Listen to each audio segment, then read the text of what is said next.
Eu gostaria de recapitular com os irmãos o que nós vimos na quarta passada e, em seguida, prosseguir com o capítulo 4, versículo 23 em diante. Na quarta-feira passada, nós vimos no capítulo 3 a cura de um homem aleijado. Ele estava à porta do templo chamada Formosa. Eu me lembro de ter explicado aos irmãos um pouco sobre esta porta. Ainda há muitas discussões de qual das portas seria a chamada Formosa. Mas muitos estudiosos concordam que provavelmente esta porta chamada Formosa, onde aconteceu o milagre, é a porta que dava acesso do pátio dos gentios para o pátio das mulheres. Provavelmente esta primeira porta. Havia uma segunda porta que dava acesso ao pátio dos homens, por exemplo, onde alguns também acreditam que provavelmente fosse essa segunda porta. Mas vamos ficar com a primeira possibilidade, de que a porta Formosa fosse esta que desse acesso ao pátio das mulheres, a área dos gentios para a área das mulheres. Eu disse aos irmãos que era uma porta grande, de aproximadamente 25 metros de altura por 21 metros de largura, feita em bronze. Foi doada por um homem de Alexandria e fabricada em Corinto, e depois entregue para ser instalada no templo. Você já está com aquela imagem fácil aí, Gerson?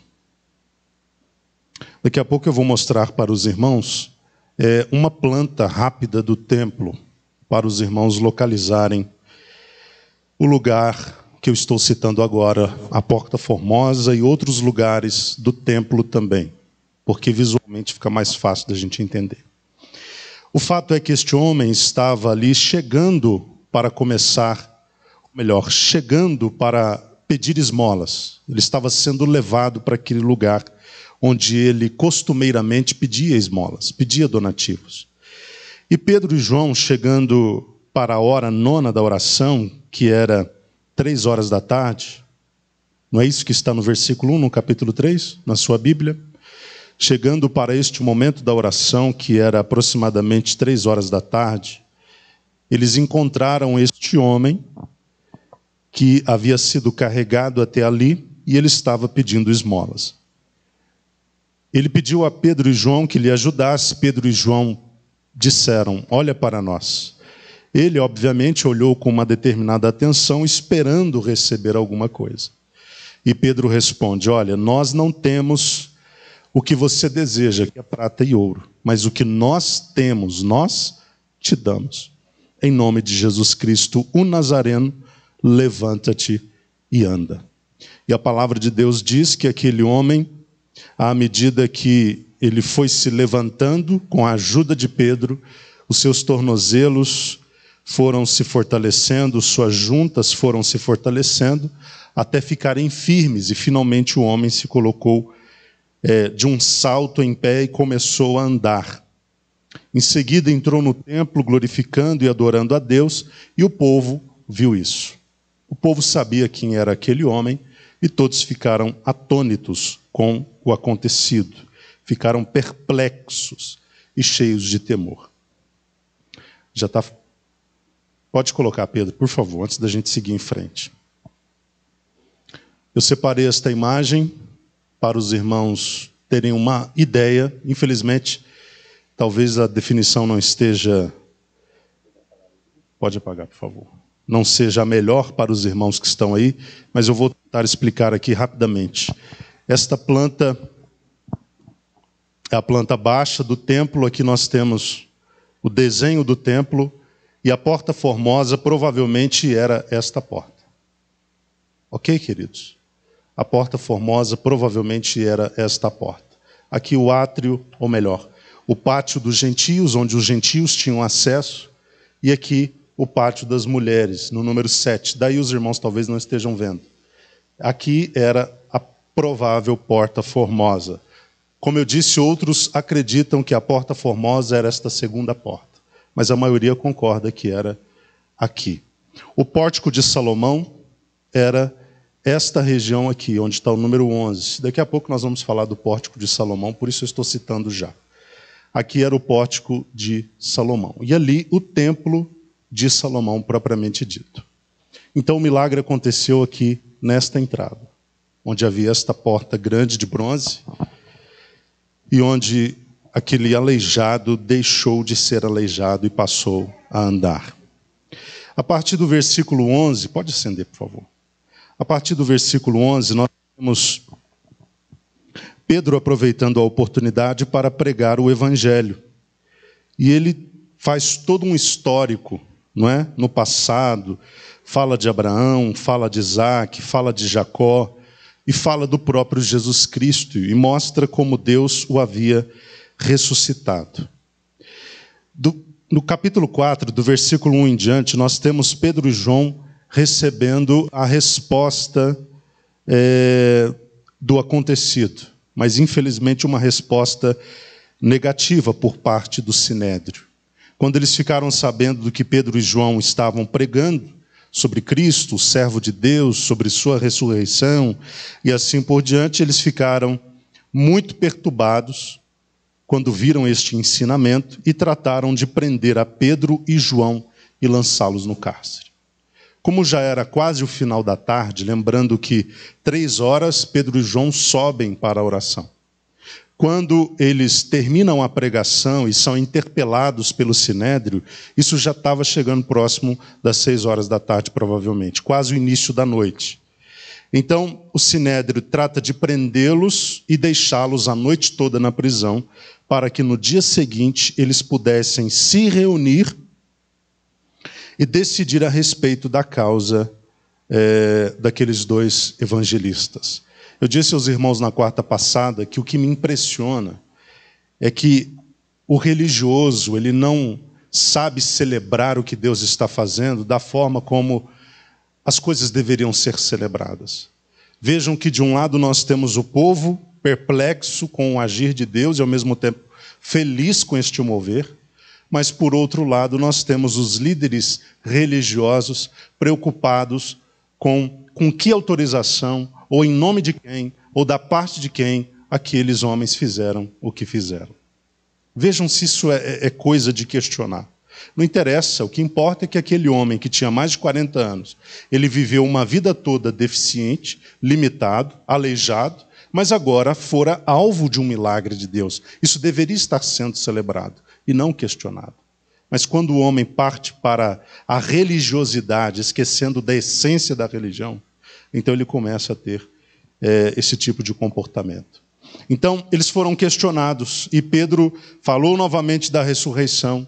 Isso irritou a parte dos saduceus, que compunham o Sinédrio. Eles não criam na ressurreição. Os fariseus sim, mas os saduceus não.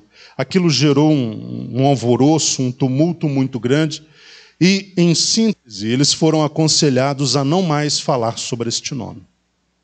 Nós vamos liberar vocês, mas vocês vão para casa e nunca mais ensinem o que estavam ensinando. Nunca mais falem sobre este nome. E qual foi a resposta de Pedro e João? Olha, julgue vocês. Mais convém que nós obedeçamos a vocês ou a Deus? O que Pedro estava dizendo? Olha, nós vamos seguir fazendo o que estávamos fazendo. Porque importa primeiro nós obedecermos a Deus. E nós vamos continuar falando sobre o nome, porque nós não podemos deixar de falar daquilo que vimos e ouvimos. Como o Sinédrio não pôde encontrar nada mais para castigá-los fisicamente, os ameaçaram mais um pouco e finalmente os liberaram. Agora chegamos no texto de hoje, que é do versículo 23 do capítulo 4 em diante. Os irmãos entenderam esta síntese da quarta passada, a cura do aleijado, a oposição sofrida por Pedro e João por parte do Sinédrio, a liberação com ameaças? Entendido, queridos? Então vamos lá. Assim que foram soltos, Pedro e João buscaram a companhia dos seus amigos e contaram tudo o que os chefes dos sacerdotes e os líderes religiosos lhes haviam dito. Obviamente, o texto fala de amigos que foram procurados por Pedro e João. Na verdade, estes amigos eram os próprios crentes. O círculo de amizade deles estava ali voltado para os crentes da igreja. Então ele volta, conta o testemunho, eles voltam, contam o testemunho do que Deus havia feito. O versículo 24 mostra qual foi a resposta daquelas pessoas ao que ouviram. Ao ouvirem este relato, os irmãos, unânimes, ou seja, todos de forma una, elevaram a voz a Deus e exclamaram: ó Todo-Poderoso Senhor, tu que fizeste o céu e a terra, o mar e tudo o que neles existe. Versículo 25. Que pelo Espírito Santo, por boca de nosso pai Davi, teu servo, declaraste: porque os gentios se enfurecem e os povos conspiram em vão. Vejam que era muito comum os crentes da igreja primitiva citarem as Escrituras na oração. Abrindo apenas um parêntese para já fechar, naquela campanha de 21 dias, eu encorajei os irmãos a orarem com a Bíblia aberta. E quando eu digo orar com a Bíblia aberta, é você orar mencionando a palavra de Deus, mencionando as Escrituras. Era uma prática comum na igreja primitiva, era uma prática comum dos servos de Deus naquele tempo. Então, quando você ora falando a palavra, você ora citando o que Deus diz na sua palavra. E não apenas isso, você ora reconhecendo os atos poderosos de Deus que foram descritos na sua palavra. É isso que eles estão fazendo. Versículo 26. Os reis da terra se levantam e os governantes se ajuntam em oposição ao Senhor e contra o seu ungido. De fato, versículo 27, Herodes e Pôncio Pilatos reuniram-se com as nações pagãs e os povos de Israel nesta cidade, para conspirar contra o seu santo servo Jesus, a quem ungiste. Versículo 28. Realizaram tudo o que em teu poder e sabedoria já havia predeterminado que aconteceria. Agora, pois, ó Senhor, aqui eles convergem para o motivo real daquela oração.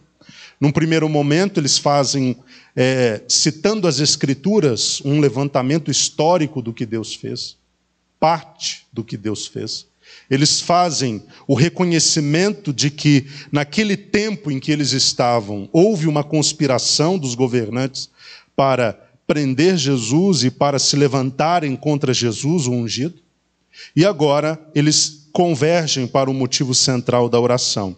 Agora, pois, ó Senhor, versículo 29, considera as ameaças deles, ou seja, esteja atento a como eles estão nos ameaçando, e capacita os seus servos para proclamarem a tua palavra com toda a intrepidez. O que me chama a atenção, e que eu gostaria de pontuar, é que nesta oração, aqui no versículo 29, quando eles tratam do problema que realmente estavam, de algum modo, lhes preocupando, o que me chama a atenção é que eles não oram a Deus para retirar os inimigos.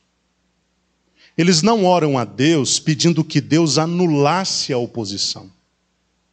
Eles não oram a Deus pedindo que a oposição fosse cancelada. O que eles pedem é graça da parte de Deus para, a despeito disso, continuarem pregando com toda intrepidez. Os irmãos conseguem entender a grandeza desta oração?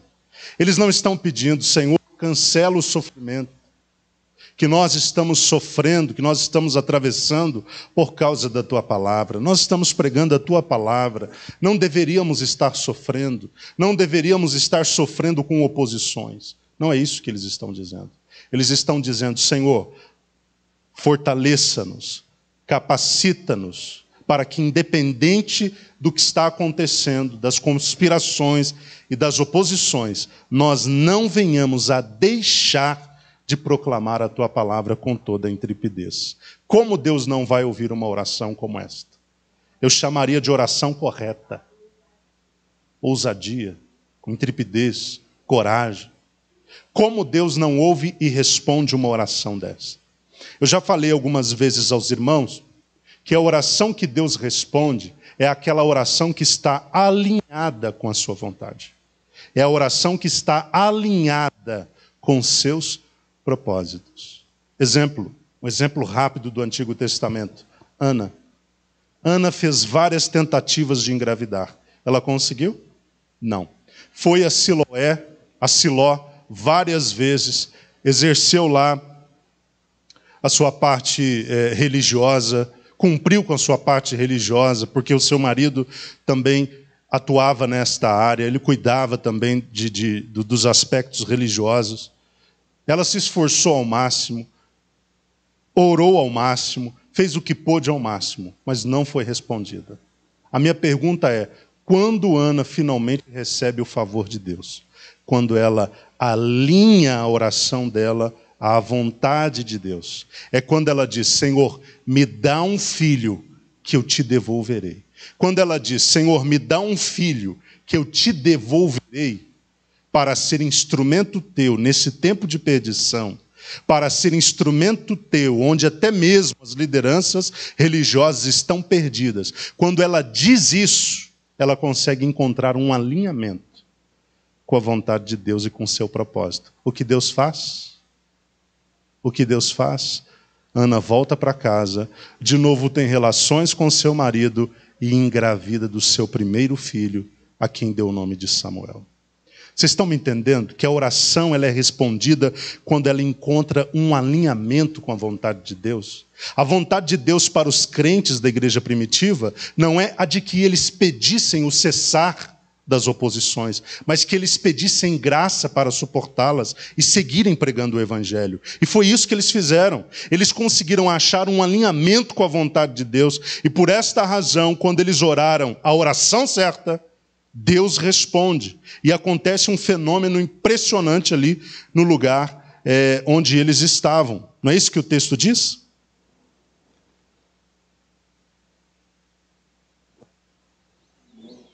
Versículo 31. Mas antes vamos o 30 porque não lemos.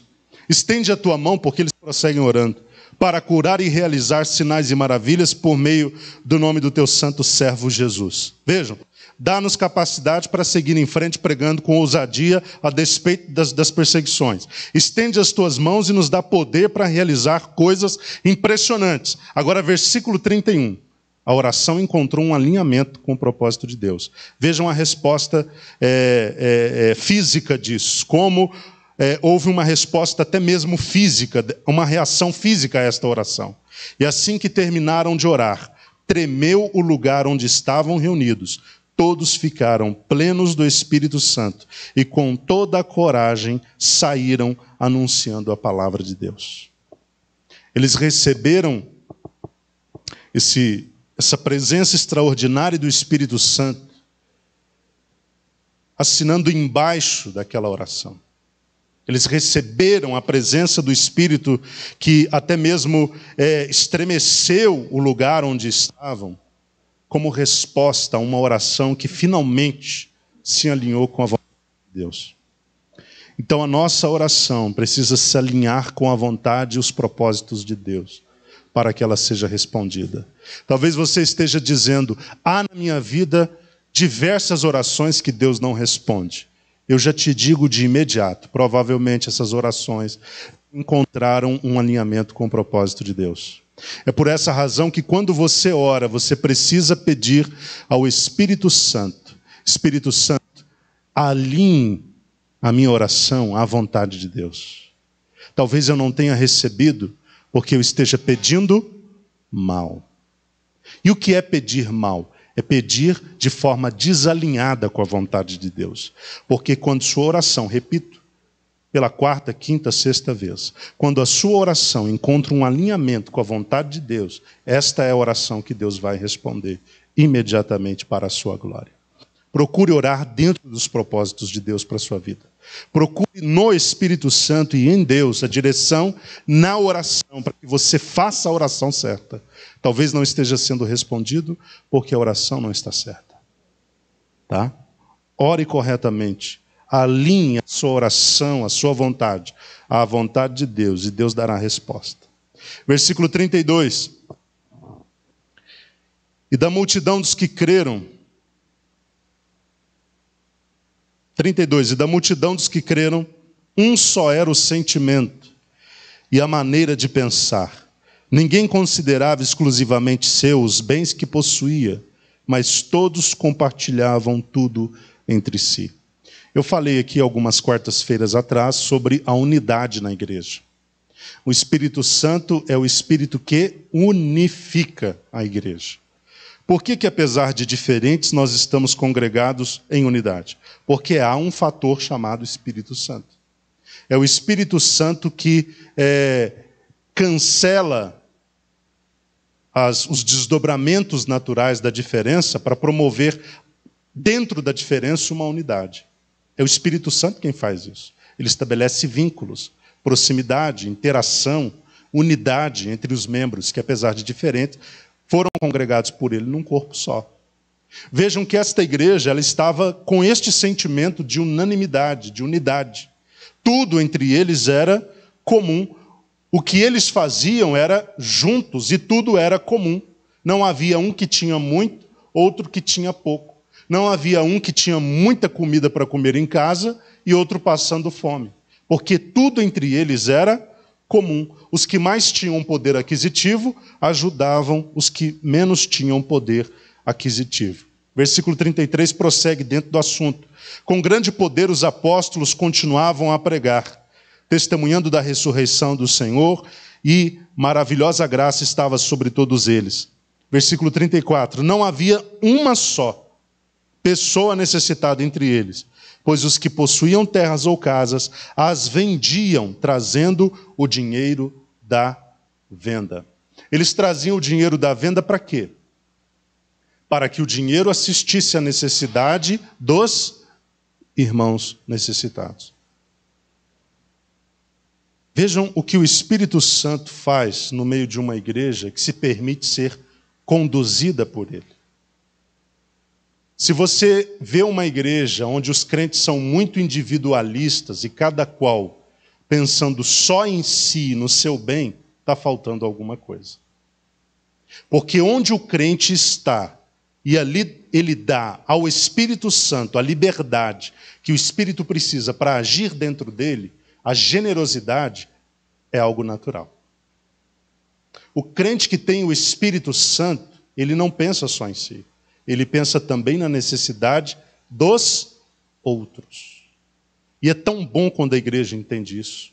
Quando os crentes entendem que parte do que eles têm é semente a ser semeada sobre o outro. Muitas pessoas fazem o que com o salário quando recebem? Opa, é tudo meu. É meu. É meu. Trabalhei demais o mês inteiro para ganhar. Suei. É resultado do meu suor. E ele olha para o lado e vê o irmão necessitado. O problema dele, vai arrumar emprego e vai trabalhar. Se está trabalhando, não tem salário suficiente, dá um jeito de caçar um lugar onde ele possa ter o salário que quer. Olha que pensamento, meus queridos. Esse crente não entendeu o princípio da generosidade, o princípio da semeadura. Como é que você vai colher se você não semeia? E o que você colhe é proporcional ao que você semeia. Como é que você vai colher muito se semeia pouco? Parte do que Deus te dá é semente. Parte do que Deus te dá é pão. Alguém come semente? Mas por que em se tratando de dinheiro, muitos crentes comem semente? Porque eles não têm a visão de que parte do que Deus dá é semente. Eles acham que tudo é pão. E muitos crentes que geralmente ganham pouco, dizem que o salário é pouco, é baixo, eles dizem, eu não tenho nem para mim, o que dirá para o outro? Lé do engano. Lé do engano. Porque mesmo o que ganha pouco, no pouco que ganha, vem semente junto com o pão. Nós precisamos aprender de uma vez por todas o poder da liberalidade. Deus pode prosperar você, e eu oro para que prospere, mas não é um pouquinho, não. Eu oro para que Deus te prospere muito, e que a sua prosperidade seja assim, toda para a glória de Deus, e as pessoas digam, eu acho impossível que ele chegasse aqui sem a ajuda de Deus. Chegou nesse lugar de prosperidade porque realmente houve uma intervenção sobrenatural de Deus. Eu quero que você chegue nesse lugar, onde as pessoas ficam perplexas com o quanto você prosperou. Agora, como é que você chega lá? Se daqui você não aprendeu o princípio de que parte do que Deus te dá não é pão, é semente. Não se engane. Se você ganhando pouco, come tudo como se fosse pão, o que dirá quando ganhar muito? Não ache que quem tem mais dinheiro tem mais poder de ajuda. Não se engane. O coração é tratado desde o pouco.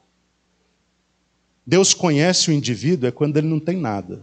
E ainda assim, do nada que ele tem, separa o que é pão do que é semente.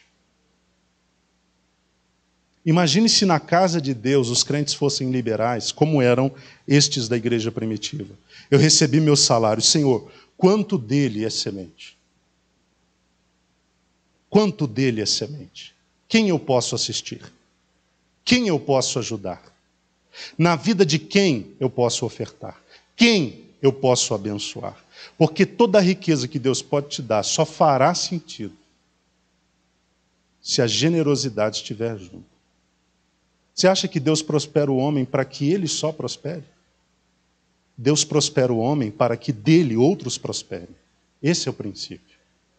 Por que Deus prosperou tanto Abraão, Salomão e tantos homens da Bíblia?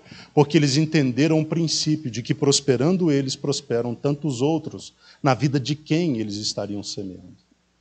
Você quer atrair a bênção de Deus na área financeira? Comece a aprender de agora o segredo da generosidade.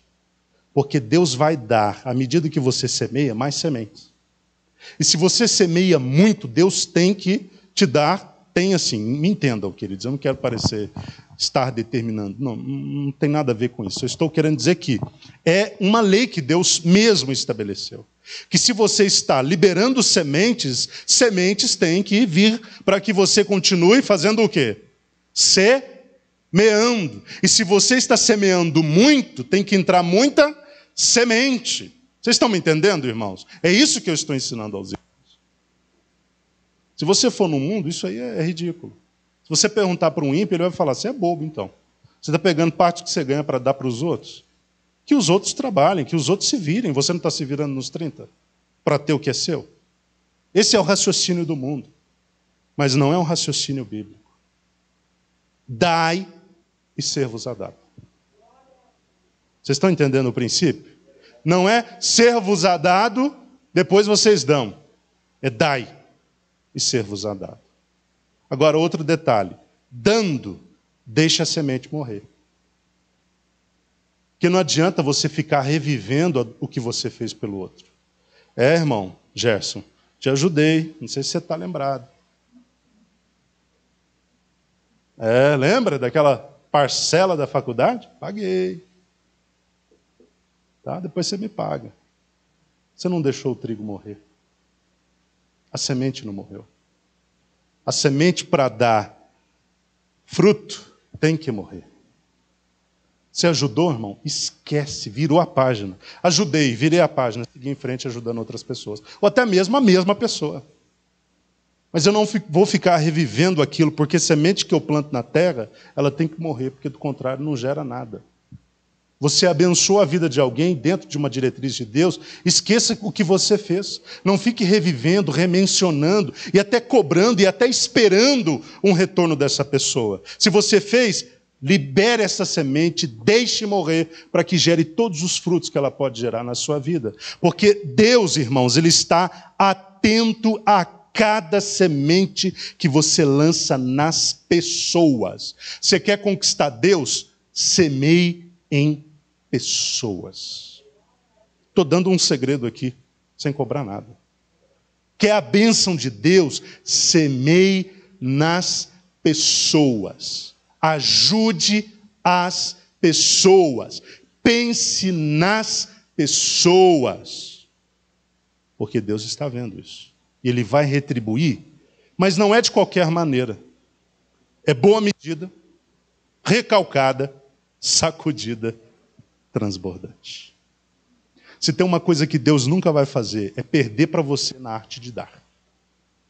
Se você dá, Deus dá muito mais para você do que você deu. Porque nem nisso Deus perde.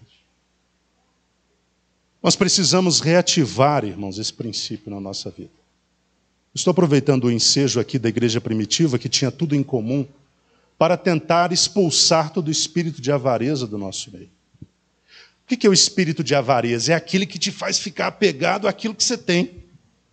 Ah, mas eu ganho pouco, como eu posso ser avarento? Irmãos, a avareza, eu diria que é um pecado muito mais cometido entre os pobres do que entre os ricos. O pobre pega a moedinha que recebeu, meu Deus, isso aqui é meu, ninguém me tira. Isso aqui é meu, ninguém me tira. Está precisando comprar um papel higiênico, nós vamos ficar sem comprar papel higiênico, porque eu não posso gastar isso aqui, você tem que guardar. Não, isso é avareza, meu querido. Mas tem um irmão do lado passando necessidade, você não precisa do que ele precisa e você pode assisti-lo. Não, quem sabe do amanhã? Eu tenho que segurar isso daqui. Quem garante que amanhã eu vou ter? Eu não vou ajudá-lo, deixa ele morrer de fome. Isso é avareza, sabia? Isso é avareza. O crente que não é controlado pelo dinheiro, se ele pode assistir, ele assiste. Mas amanhã eu posso precisar. Precisando você, Deus te dará mais. Quem acredita no que eu estou falando aqui? Alguns acreditam, outros estou tentando. Irmãos, eu já tive a oportunidade de semear e tenho ainda a oportunidade de semear na vida das pessoas, não só com dinheiro, às vezes com coisas, né? Bens pequenos, de menor valor, seja o que for. É impressionante. É semear aqui, cair na terra aqui, Deus mandar de cá. É impressionante. É impressionante. Esse tempo atrás, eu doei um tênis. Vocês não acreditam. Doei um tênis. Ah, mas você não estava precisando? Estava. Não servia para você? Não, servia. Servia. Dava para andar com tênis? Dava. Mas no meu coração veio a seguinte palavra: dá. Eu estava com 3, né? 3 novos. Olha que benção. Doei um para um, outro para outro, fiquei com um par. Não passou muito tempo, fiz uma viagem para a casa da minha avó, em São João del Rei. A minha tia me chamou e falou: Felipe, vai lá na loja fulana de tal e compra um tênis para você. Eu falei assim, mas não precisa, não preocupe, eu tenho, está tranquilo. Vai lá e compra para você. O valor, não importa. Escolhe o que você quiser. Mas qualquer tênis, qual marca? Qualquer marca. Qual o valor? Você decide. Olha o que Deus faz. Não passou, irmãos, o quê? Não passou um mês. Ainda dentro do mês, onde eu fui generoso, Deus usou outra pessoa para agir em generosidade. Porque ninguém ganha de Deus no aspecto do ser generoso. Se você se liberta desse sentimento satânico chamado avareza e começa a pensar mais nas pessoas em quem você pode semear, você não tem ideia do que você está liberando no mundo espiritual. Eu sei que na Assembleia de Deus é um pouco difícil falar disso, né? Porque os crentes da Assembleia de Deus, geralmente, eu posso falar porque eu sou assembleano, eles têm essa visão. Tirei meu dízimo, tirei minha cota de oferta, não devo mais nada para a igreja nem para ninguém. Não me peça R$1 a mais. Já fiz mais do que a minha obrigação. Não é assim que os clientes se raciocinam da Assembleia de Deus, às vezes?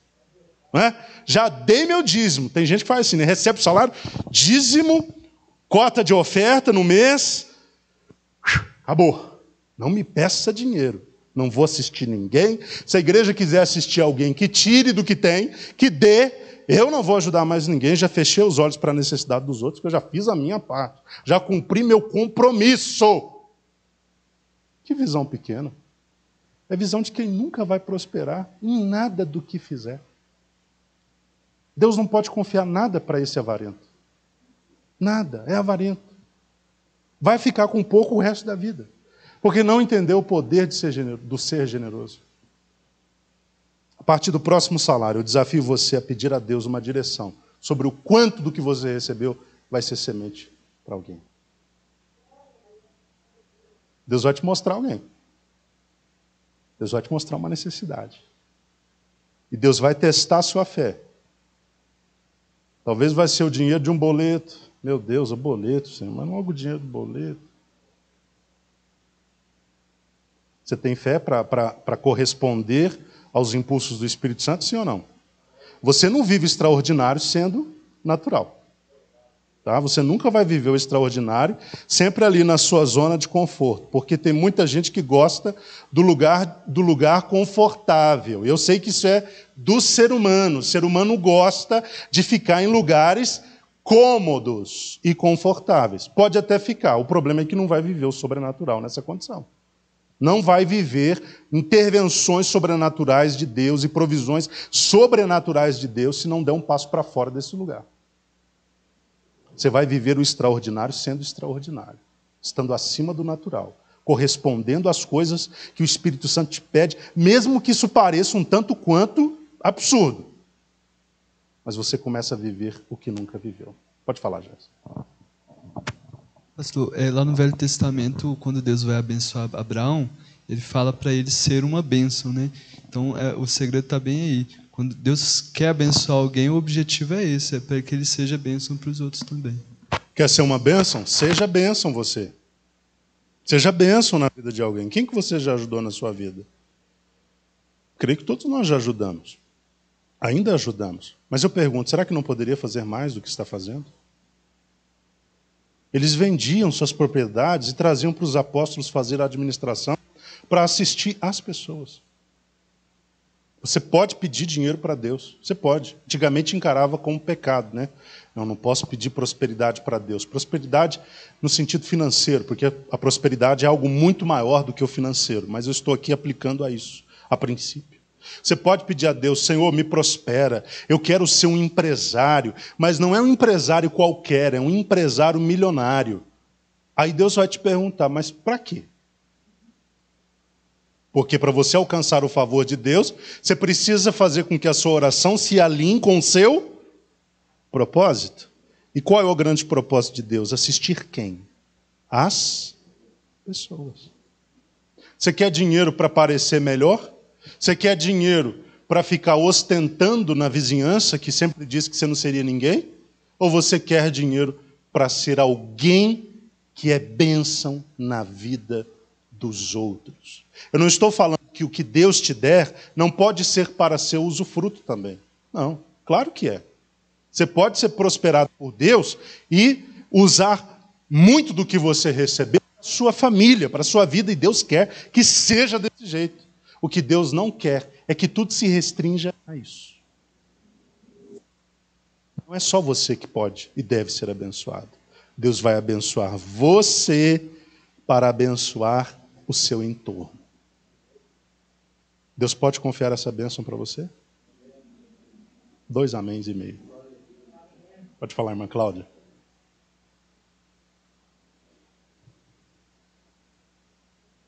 Está sem... Sou. Isso. Ô pastor, e pessoa folgada, assim, tipo, já pediram dinheiro para mim, eu emprestei.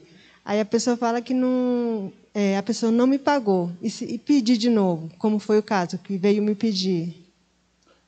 Tem pessoas que, obviamente, extrapolam, né? É o que você disse, folgadas.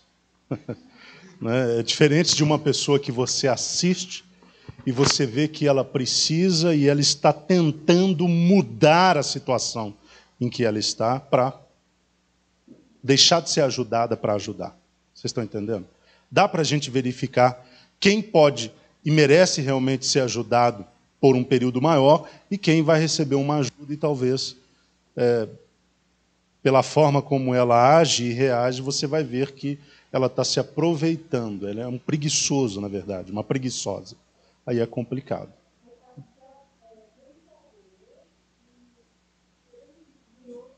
Você tem o direito de falar, não tem como, né? Você abusou da nossa relação de confiança. Porque uma coisa é você chegar para mim e falar, Felipe, me dá esse dinheiro, e eu falar, dou. Entende? Outra coisa é você falar, me empresta. Se você me pediu empréstimo, há um acordo de que, emprestando, eu terei de ser pago, né? Pago. Então, nesse caso, houve esse acordo, essa pessoa não cumpriu com a parte dela, que era te devolver. Agora, obviamente, se você percebe que ela é uma pessoa que, infelizmente, está se aproveitando da sua boa vontade, então, aí você tem a capacidade de avaliar se compensa ou não seguir em frente com esse favor, né? Às vezes você empresta dinheiro para uma pessoa que realmente está precisando, ela vai usar aquele dinheiro para tentar sair daquele lugar onde ela está de dificuldade. E você percebe que há um esforço na direção disso. Agora, tem gente que, infelizmente, quer viver às custas do outro. Aí é complicado. Mas, de qualquer maneira, irmãos, não permita que exemplos e casos como esse tire do nosso coração a generosidade. Tá? Ah, mas ser humano é tudo assim. Não, não é todo assim. Não é todo ser humano que, infelizmente, é preguiçoso e abusa da boa vontade dos outros. Alguns são, outros não são assim. Seja sempre generoso, tá, querido? Você pode ajudar, ajude. O que a Epístola de Tiago nos ensina é o seguinte: se você está vendo o seu irmão com necessidade, não vai dizer para ele, vai com Deus e ora, eu estarei orando por você. Você está com fome? Vai com Deus, eu estarei orando para Deus mandar o pão. Não, meu querido, vai na sua despensa, pega o pão e dá para ele. Está vendo o irmão com frio? Eu vou orar para que Deus te aqueça. Não existe isso. Você vai lá, pega o seu cobertor e dá para ele se aquecer. Tiago mostra a fé prática, a fé ali no dia a dia. Ele diz, não adianta dizer que tem fé, abençoar o seu irmão que está com necessidade. Você tem que suprir a necessidade dele. Alguma coisa você tem para ajudá-lo. É isso que a gente precisa redescobrir. Você está lá no seu domingo, naquele almoço gostoso de domingo que você faz, está lá a maionese, está lá o frango assado, está lá o arroz, está lá o tropeiro, está lá não sei o quê, está lá a sobremesa, mousse de maracujá, mousse de limão. Vocês já jantaram? Mousse não sei do quê. Você já parou para pensar se o seu irmão está tendo pelo menos o mínimo disso? Você já parou para pensar, será que o meu irmão também não está precisando de um frango?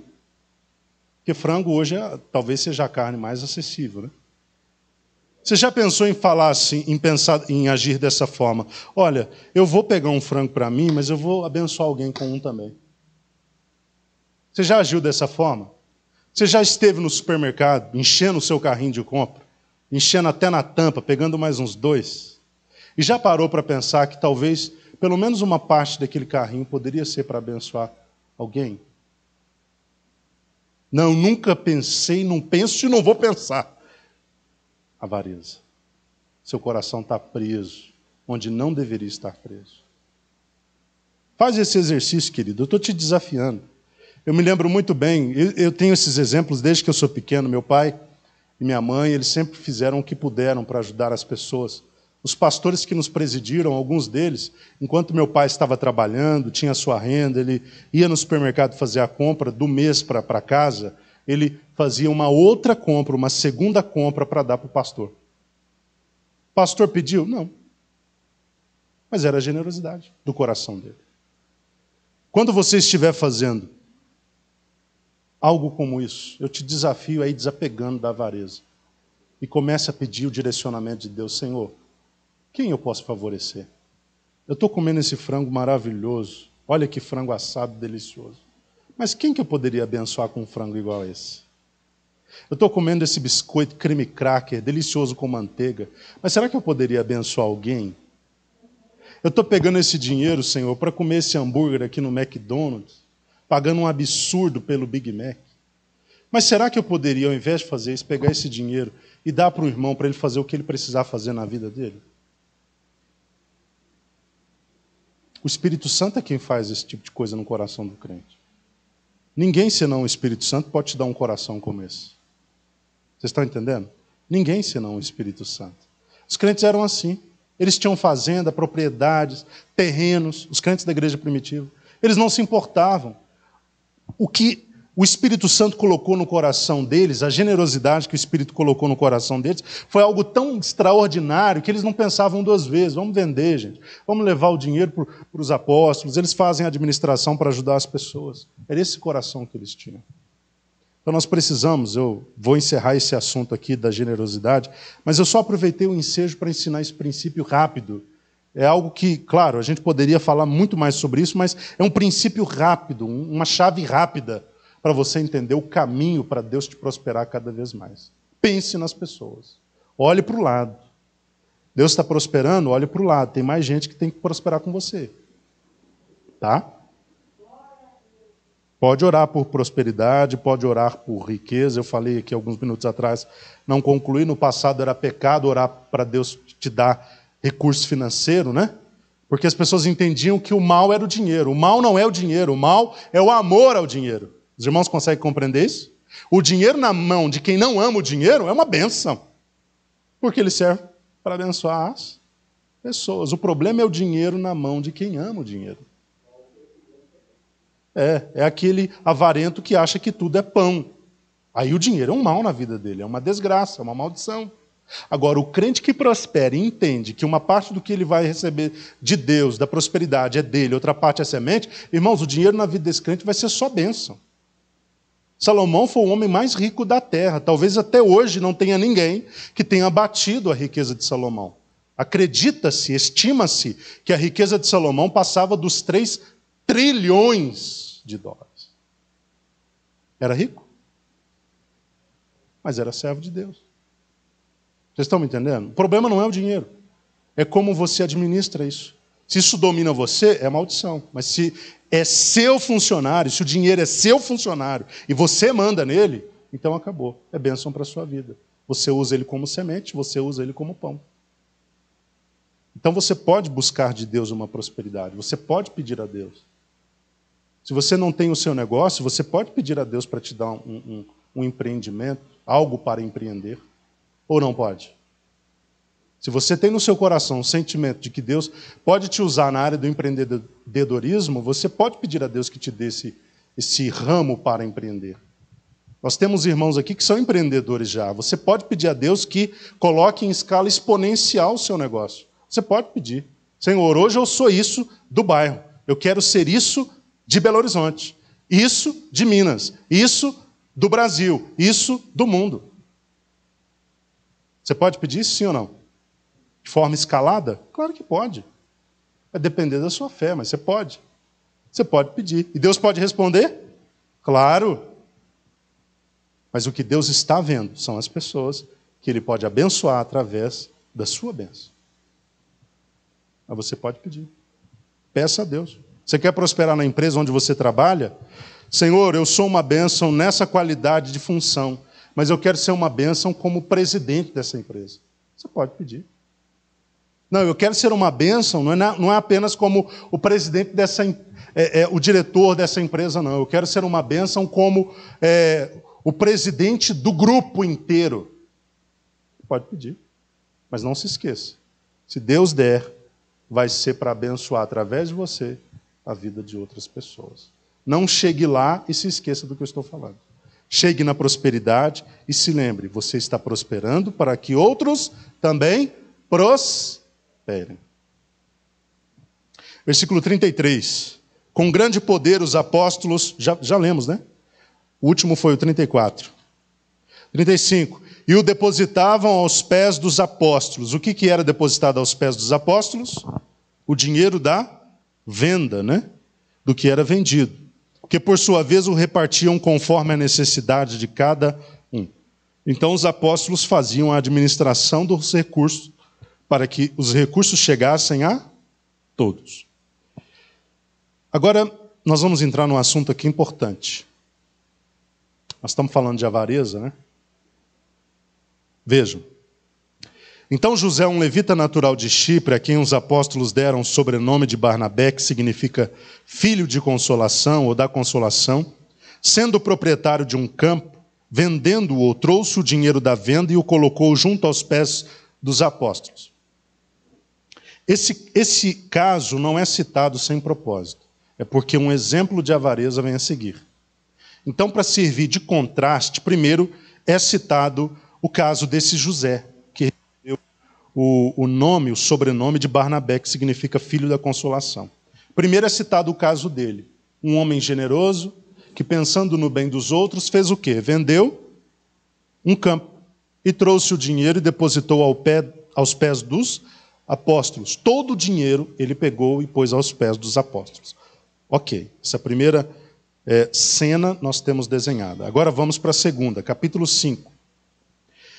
Entre mentes, alguém tem uma palavra diferente aí?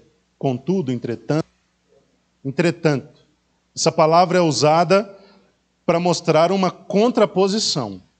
Se de um lado nós temos a atitude de um homem chamado José, que é uma atitude de generosidade e liberalidade, agora nós vamos ver uma atitude que é oposta a essa. Um certo homem chamado Ananias, com sua esposa Safira, também vendeu uma propriedade. Fez a mesma coisa, vendeu uma propriedade. Mas ele reteve parte do dinheiro da venda para si, tendo conhecimento disso também sua esposa. Ele levou a parte restante e a depositou aos pés dos apóstolos. Então indagou-lhe Pedro: Ananias, por que permitiste que Satanás enchesse o teu coração, induzindo-te a mentir ao Espírito Santo, para que ficasses com parte do valor do terreno? Mantendo-o contigo, porventura não continuaria teu, e vendido não estaria todo o dinheiro em seu poder? Como pudeste permitir que tais ideias dominassem tua vontade? Não foi aos homens que mentiste, mas contra Deus. Ao ouvir esta admoestação, Ananias caiu morto. Então grande temor tomou conta de todos os que souberam do que havia acontecido. E alguns jovens tomaram a iniciativa de cobri-lo, carregaram-no para fora e o sepultaram. Cerca de 3 horas mais tarde, entrou sua esposa, sem saber o que havia passado. E Pedro a questionou: dize-me, vendeste por este preço aquelas terras? Ela confirmou: sim, por este preço.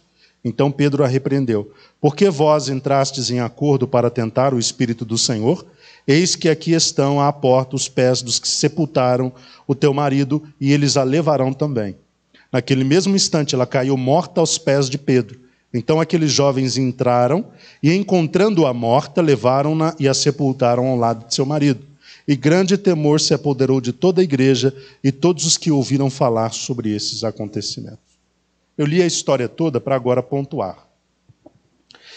Muitos crentes, às vezes, não entendem o grande problema que há aqui na história de Ananias e Safira.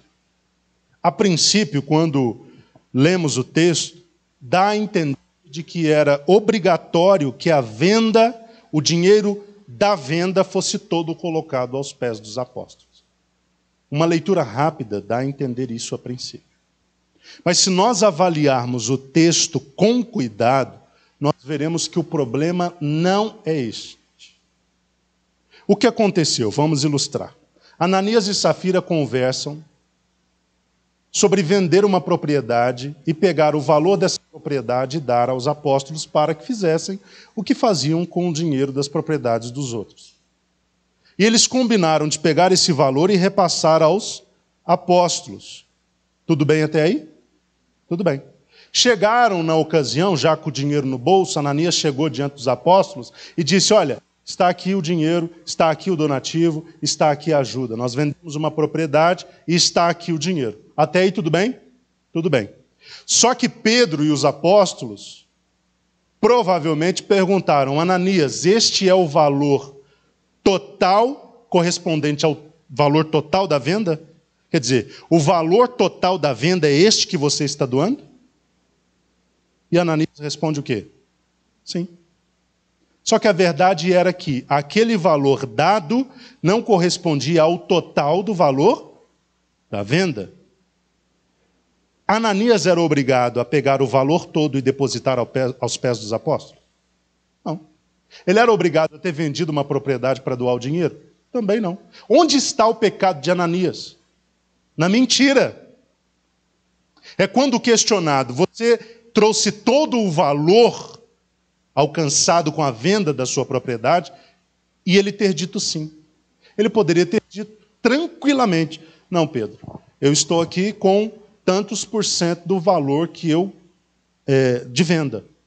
Eu vendi por tantos R$1.000, está aqui 20%.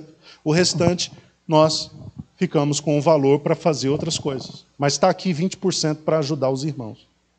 Teria algum problema se a resposta fosse assim? Nenhum problema. Pedro diria: ok, Deus te abençoe, que Ele te prospere, vai com Deus, está tranquilo. O problema é quando ele, para tentar aparecer para os outros, ou para tentar transparecer alguma imagem, por vaidade, ele vai lá e diz, tudo que a gente ganhou na venda da propriedade, nós estamos trazendo para o altar. Talvez para ganhar cartaz diante dos apóstolos e das pessoas. Só que era uma mentira, porque parte do dinheiro não estava ali sendo doado. Pedro procura mostrar que aquela mentira não foi aos homens, foi a Deus. Vocês não eram obrigados a trazer tudo, Pedro, ou Ananias. É o que Pedro diz, né? O dinheiro era teu, a propriedade era tua, o dinheiro era teu, você podia fazer o que quiser. Mas uma vez que você disse que era todo e não era, você mentiu, foi ao Espírito Santo. E Deus, em resposta, irmãos, ele procura dar um choque lá na igreja, já no início. Olha, vocês não vão zombar de mim. Porque Deus está olhando o quê? Deus sabia do combinado, Deus sabia da intenção do coração. A avareza prendeu os dois, levando-os à mentira. Satanás os convenceu de que não haveria nenhum efeito colateral naquela mentira. Não, vocês podem mentir. Diz que foi tudo. Vocês vão parecer bonzinhos na vista dos apóstolos, na vista da igreja vocês vão ser considerados. Diga que está todo o dinheiro ali. Eles não vão saber que é mentira. Lé do engano, porque o Deus da igreja sabe onde está a verdade e onde está a mentira. Quando Deus detectou a mentira a partir da palavra de Pedro, Ananias cai morto. Vem a esposa dele que poderia ter dito a verdade. 3 horas depois ela chega. E quando questionada, ela concorda com o que Ananias tinha dito. E ela diz, não, realmente, ele trouxe todo o valor, nós não separamos nada para nós, está todo o valor da venda aqui depositado aos pés de vocês. O que acontece com ela? Ela também morre. Isso serviu, irmãos, de amostra, né, para a igreja primitiva, para mostrar que ninguém pode tentar mentir a Deus, para Deus, e permanecer impune. Então foi um choque que Deus deu na igreja primitiva para o povo acordar. Nem tudo é flores. Não está na lei, não? Está não. Está na graça. Ok, mas na graça tem juízo também. Não é? Porque às vezes as pessoas gostam de olhar só para a face da misericórdia. Deus é muito misericordioso, mas o que Paulo diz em Romanos? Considerai a bondade e a severidade de Deus. É bom? É, muito.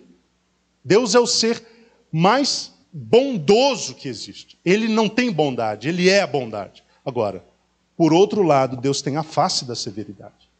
O mesmo Deus que agracia, que ajuda, que abençoa, que ama, que perdoa, que recebe, que acolhe, é o mesmo Deus que não admite que determinadas coisas sejam feitas. Porque ele traz alguma medida de juízo para aquela pessoa. No caso de Ananias e Safira, foi a morte. Isso foi na graça, tá? Porque tem gente que diz que Deus não tira a vida na graça. Deus tira a vida na graça. Tem muita gente sofrendo com determinados juízos e punições de Deus, porque andam nos caminhos de Ananias e Safira, caminho da mentira. Estão colhendo coisas severas da parte de Deus. Estão perguntando, Senhor, o que está acontecendo? Você está sendo alvo de alguma medida severa de Deus. Então nós precisamos de andar no Senhor com o coração correto. Por que Davi ele era um homem segundo o coração de Deus? Porque foi perfeito? Não, porque ele era um homem que tentava sempre colocar o coração dele em alinhamento com o coração de Deus. Senhor, eu errei, eu transgredi, eu pequei, eu olhei para essa mulher, não devia, eu fiz, matei o esposo dela. Senhor, me perdoe, não retires de mim o teu espírito, me ajuda. O que ele está fazendo? Eu sou transgressor, Senhor, mas tem misericórdia de mim, eu estou tentando me alinhar. Eu estou tentando me posicionar na tua vontade. Deus aceita isso. O que Deus não aceita é aquele que cria um estereótipo, cria uma máscara, ele cria uma estética para maquiar o que está dentro do seu coração. Qual foi a grande crítica de Jesus aos fariseus? Vocês são sepulcros caiados. Por fora vocês são belos, magníficos, admiráveis, exemplares, mas por dentro são mortos. Jesus, ele bateu de frente com os fariseus por essa razão. Criarem um estereótipo que não concordava com o coração deles. É muito bonitinho por fora, é muito religioso por fora, é muito seguidor da lei por fora, muito preservador da moral e dos bons costumes, mas na prática de vida vocês são guias cegos. Vocês são mentirosos. Vocês criam uma aparência para aparecer diante dos outros, mas Deus está vendo atrás disso. Ele está vendo atrás da aparência. Ele está vendo atrás dessa fisionomia de piedade. Ele está vendo o coração que ainda está corrompido, ainda é corrupto e precisa ser transformado. Vocês são insensatos, Jesus diz. Vocês são hipócritas. Então Deus não admite esse tipo de comportamento. De alguém que quer passar para a comunidade de Deus uma aparência, sendo que aquilo não concorda com o que ele é. Diante de Deus é melhor você se expor e falar: Senhor, eu sou esse pecador miserável. Eu sou esse transgressor, essa pessoa que é quase incorrigível. É melhor você ser assim diante de Deus do que ficar tentando manter diante de Deus das pessoas uma imagem que não concorda com a sua pessoa, com o que você é. Porque quando você admite, você está dizendo: Deus, pode trabalhar, me ajuda. Eu estou reconhecendo que eu sou esse miserável. Você está dando oportunidade para Deus. Agora, quando você tenta só viver maquiando, para que serve a maquiagem? As irmãs me ajudam? É para esconder ou não? Alguém que tem um rosto perfeito tem que ficar usando maquiagem? Para que você passa aqueles produtos no rosto? Para tampar os poros. Parece que é uma pele de bebê, uma pele lisinha. Não é isso, querido? Você dá aquele reforço no olho para parecer que é o olho mais perfeito do mundo. Você dá aquele trato no cabelo para parecer que o seu cabelo é sempre aquele. Hidratado, liso, bonito. Né, Joel? Parece que você está no ápice da perfeição. Mas por que você usa esses recursos? Porque você não tem coragem de chegar para as pessoas e mostrar a sua face. Porque eles vão começar a dizer: mas que tanto de espinha você tem, hein? E esse olho esquisito, hein? E essa olheira, hein? E esse cabelo que nem hidratante resolve, hein? Vocês estão me entendendo? É porque a gente trabalha para ter o sim das pessoas o tempo inteiro. Isso é do ser humano. A gente trabalha para ter o aplauso dos outros o tempo todo. E a gente fica criando essas imagens que não são a gente, para tentar ser aprovado. Né? Porque às vezes as pessoas, olhando quem de fato a gente é, não nos aceite, não nos queira perto. Mas Deus é diferente. Ó Senhor, os poros estão todos abertos. Está horrível. Olheira para todo lado. Cabelo, acho que nada corrige. Claro que eu estou falando de forma metafórica, tá, queridos? Esse corpo é isso aqui. Com todas essas dobras, com todas essas imperfeições, esses excessos, ou essa falta. É isso aqui. Esse Deus não lança fora. Porque Ele está dizendo: Senhor, infelizmente, apesar de não concordar, às vezes nem querer aceitar que eu sou essa pessoa, trabalha na minha vida, me corrige, me ajude. Aí vem o Espírito Santo. Esse, quando faz a reparação, você não precisa de outra. Quando ele vem para corrigir, a cirurgia estética e espiritual dele é perfeita. Ele vem e repara tudo. Porque você disse: eu sou esse. Eu sou essa. Me ajuda, Senhor. Me socorre. Espírito Santo, vem correndo. Me ajuda. Eu não sou essa perfeição. Eu não sou essa pessoa que muitas pessoas acham que eu sou. O meu coração é uma terra difícil. Me ajuda, Senhor. Quando você se coloca nesse lugar, como aquele pecador, né?